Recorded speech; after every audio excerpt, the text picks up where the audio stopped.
This video today is a big rule. Your body finally needs to learn to trust, then it will heal. And you can teach it to trust. You can teach it to trust. You can teach yourself to grow in faith, but you must learn how to come to the stillness. Come to the peace. Now, guys, I'm Michael. This is Reborn with Michael. I teach thousands of people to heal. You can learn to heal too when you know how to direct your body and your mind, which is your conscious and subconscious mind. The conscious mind is the pen, the subconscious mind is the pad. You write health and wellness and abundance and all these things onto it. I am talking today from a little holiday home because I'm here working but also visiting family. And I just came into this conclusion today. We must teach the body to trust. But how do you do that? Well, what's happened is over the years, we have taught our body that we live in a dangerous world. We live in a world full of potential problems. And you're going to notice how your body actually feels because it is your lie detector. And this is what I love about the work that I'm teaching here is it's so natural. It's so natural to be able to teach your body these things. It's so natural to be able to bring yourself to this awareness. Your body wants to show you the problems. Your subconscious mind wants to show you what's wrong. And it does it through your reactions. You see, today I was standing in the queue to send some post, and it was a long queue. Yes, it took about 15-20 minutes, but people were moaning so much it had ruined their day. But it's nothing to do with a queue. It's meaningless. It's just a bit of time. But they're saying there's not enough staff nowadays. There's no music playing. There's none of this. And then another point. A biker was about 500 yards away from me as I was walking across the road with my son. He was not going to come anywhere near us. And he shouted, "What are you crossing the road for? Da da da da da." We gently walked across the road without any trouble. But it just offended him. And I'm telling you why, because it's nothing to do with me crossing the road. It's nothing to do with a queue. It's all that tension and all that emotion that's stuck in the body that then eventually expresses as poor health, expresses as problems in the organs because the body doesn't know balance. But you can teach it trust again by teaching your body stillness, and you do that actually the most effective way. I've seen people heal almost instantaneously within a number of days and weeks when they learn to notice what their reactions are telling them. They learn to start to observe their reactions. Your reactions are trying to teach you something. Your body is teaching you something through them. Where are you reacting most to life? Where are you feeling that disconnect in life? Where are you angry? What little things are making you angry? What little things are triggering you? Because that's a truth in the body. And it's never usually about the actual problem, my friends. It's never about the actual problem. It's about the emotion that you've been holding on to. So what things are triggering you? Is it your mother? Is it your father? Is it family? Is it your job? Is it this? Well, then thank those things because they are your greatest teacher. They want to teach you how to let go. This is a gift from God, teaching you how to let go and heal. Now, you can heal anything by doing this, but all you have to do is start to become more aware of your body and reactions than you do about trying to be correct, trying to be, just getting lost in that moment. You're not lost in it as in presence. You're lost in an emotional reaction all the time. Whereas presence is peace and clarity.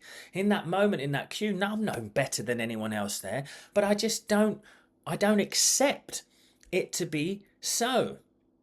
But this is a big thing too, because it's also once you find that stillness, the body goes into healing, but you also must direct it.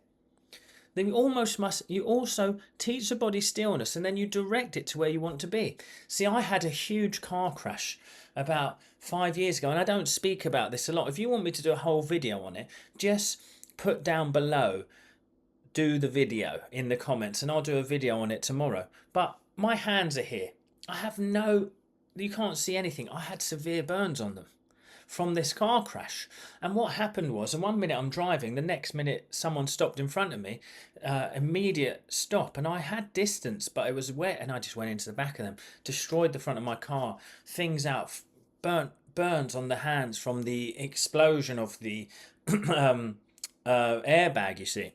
No, I mean, the crazy thing is part of me thinks that there's multiple expressions of that experience, and in one expression I died, and I'm here in this new expression, and I decided to take control of life even more from that point. Not control, but control by surrendering to God. Now, everyone said you're going to be scarred for life, but I just didn't accept it. So what? Instead of reacting and going, oh, I'm going to be scarred for life. This is what I'm talking about. It's a reaction, isn't it, when someone says that? I didn't react emotionally and then emotionally embrace the issue. This is what happens to people. They emotionally embrace the problem, and that's through reactions and high state emotions. And they teach their body on an energetic, deep level that there's a problem. So the body goes, yes, master. Yes, master. There's a problem here. I'm going to scar you for life, just as you've said. But instead, I just said to people, and I had a friend of mine at the time I was working with, as I still doing some singing gigs at the time. This is why this crash happened. He said, you're going to be scarred for life. He says, I know this because I was a motorbike rider, and all this, and I used to race motorbikes, and I've seen that sort of burn, and they scar for life, and I just refused to accept it. I refused. And then I found stillness, because part of you wants to get bothered by that, but I just let it pass through. And that's why I'm trying to tell you, teach your body stillness by sitting and facing the reactionary emotions within you, and then going to a relaxed state instead. You see, those reactions, your body wants to take massive action from those places to try and fight the problem. It literally wants to fight in that moment, but you do the opposite. You are still. You are quiet, and you reteach your body stillness. Within that place, the body is susceptible to a new, wonderful, loving idea of truth, of health and harmony. Now, even letting go is sometimes enough to bring balance, but I like to add on the extra je ne sais quoi of reprogramming my deeper mind from that level. And I tell you what, then the body takes over, then life takes over. That same infinite intelligence that pumps your heart and grows your hair and digests your food without you thinking, it does it for you too. Are you willing to accept these divine truths though? Are you willing to let go to that truth? Now, it's scary sometimes, because what we've taught ourselves is close off the heart, close off the energetic systems, make life small again, make it small, make it safe, and then I'll be okay. If I can control everything, then I'll be okay. But it's actually in those moments of vulnerability and willingness to face yourself and go to the stillness is where the healing happens, my friends, okay? So if you know this and you understand this, you will find freedom. This was my lesson for today. I hope it helped anyone out there. I still have space for 4 people looking to go on a healing journey. If you would like me to be that person who takes you through that, you can work with me for a number of weeks, and I can teach you this lifestyle that I talk about, and your body will start to express and heal. If this is you, reach out. It'll be linked in the comments below. Thanks for watching the video today, guys. See you at the next one.